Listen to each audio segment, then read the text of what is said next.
Chapter 11. The Thornfield House Party. 2 disappointing weeks passed before we heard from Mr. Rochester again.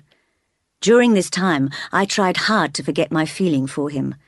I reminded myself that he paid me to teach Adele, nothing more, and that no other relationship could exist between us. When his letter finally came, Mrs. Fairfax announced with great excitement that he was planning a house party at Thornfield.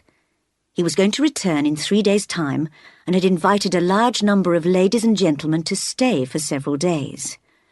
We all worked extremely hard in the next few days, cleaning all the rooms and preparing the food. The only person in the house who did not appear excited was Grace Poole, who stayed in her room upstairs, coming down once a day for food and drink. None of the servants seemed at all curious about her, but I once heard 2 of the maids talking, and I listened when I caught her name. "Does Grace Poole earn a lot, then?" asked one. Yes, 5 times what you and I earn," answered the other. "But she's good at the work, I expect," said the first. "Oh, she understands what she has to do, that's true," answered the second. "And not everyone will want to do her job, not even for all that money." "Quite right. I wonder whether the master—" Suddenly they saw me and broke off their conversation. "Doesn't she know?" I heard one of them whisper. "No," said the other, and they were silent. So I realized there was a secret at Thornfield which nobody wanted to tell me. At last the great day came. Everything was ready for the master and his guests. Adele and I watched from an upstairs window as the carriages arrived. In front rode Mr. Rochester on his black horse, and with him rode a beautiful lady, her black curls streaming in the wind. Blanche Ingram, I thought. We listened to the laughing and talking in the hall as the guests were welcomed by their host and his housekeeper. From a dark corner of the stairs, we admired the ladies as they went up to their rooms, and then again as they descended to dinner in their elegant evening dresses. Adele was hoping Mr. Rochester would call her down to meet the guests, but in the end she was so tired with all the excitement that she and I both went to bed early. Next morning, after breakfast, the whole group went out for the day. Again I saw Mr. Rochester and Blanche Ingram riding together. I pointed this out to Mrs. Fairfax. "You see, Mr. Rochester clearly prefers her to any of the other ladies." "Yes, he does seem to admire her," admitted the housekeeper. "And she admires him. Notice how she looks at him? But I haven't really seen her face yet. I'd like to." "You'll see her tonight," answered Mrs. Fairfax. "I mentioned to the master that Adele wanted to be introduced to the ladies, and he asked you to bring her down to meet them this evening." "Well, I'll go if he wants me to, but I don't like meeting strangers. I'm not used to it." "I understand how you feel," said the old lady kindly, "but the guests won't notice you much, and you can easily escape after a short time." So Adele and I, dressed in our best, were waiting as the ladies came into the sitting room after dinner. I was most impressed by the beauty and elegance of all of them, but was especially fascinated by the Ingram family. Lady Ingram, although between 40 and 50, was still a fine woman. Her hair still looked black, by candlelight at least, and her teeth still seemed perfect. But she had fierce, proud eyes that reminded me of Aunt Reed's, and a hard, powerful voice.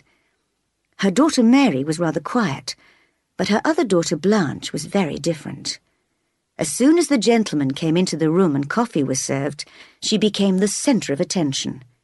She played the piano excellently, she sang sweetly, she discussed intelligently, and all the time her flashing eyes, rich black curls, and fine figure attracted glances from every gentleman in the room.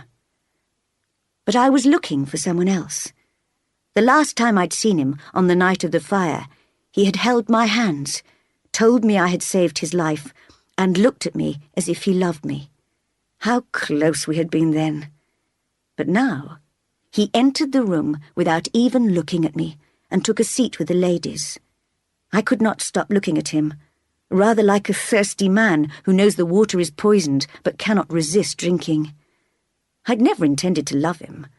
I had tried hard to destroy all feelings of love for him, but now that I saw him again, I could not stop myself loving him. I compared him to the other gentlemen present. They were all fine, handsome men, but they did not have his power, his character, his strength, or indeed his deep laugh or his gentle smile. I felt that he and I were the same sort of person, that there was something in my brain and heart, in my blood and bone, that connected me to him forever. And although I knew I must hide my feelings, must never allow myself to hope, I also knew that while there was breath in my body, I would always love him. Just then I heard Blanche Ingram say to him, "Mr. Rochester, you should have sent that little girl, Adele, is that her name, to school. But I see you have a governess for her. I saw a strange little person with her just now. Has she gone?" "Oh, no.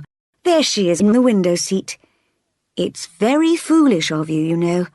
Governesses aren't worth their salary, are they, Mamma?" "My dear, don't mention governesses to me," cried Lady Ingram, holding a white hand to her forehead. "How I have suffered with them." One of the older ladies whispered to her, pointing in my direction. "Oh, I don't care if she hears me," said Lady Ingram. "All governesses are useless. They never teach children anything." "What fun we used to have playing tricks on them, didn't we, Mary?" laughed Blanche. "But governesses are boring. Let's change the subject." "Mr. Rochester, will you sing with me?" "With pleasure," he answered, bowing, and the group moved towards the piano. This was the moment for me to escape, but I'd only just left the sitting-room and reached the hall when Mr. Rochester appeared through another door. "Come back, you're leaving too early," he said to me. "I'm tired, sir." He looked at me for a minute. "And a little depressed? Why?" "Tell me." "Nothing. It's nothing, sir. I'm not depressed." "But I think you are. You're almost crying. But I haven't got time now to discover the reason. Well, tonight you may leave early, but I want to see you with my guests every evening. Good night, my—" He stopped, bit his lip, and turned quickly away. Those were cheerful, busy days at Thornfield. The old house had never seen so much life and activity. When it was fine, the host and his guests went riding, visited places of interest, and walked in the gardens, and when it was wet, they played games indoors. Mr. Rochester and Blanche Ingram were always together. Observing them closely, I felt very sure that he would soon marry this fine lady. But I did not feel jealous, because I knew he did not love her. She had made every effort to attract him, but he had not given her his heart.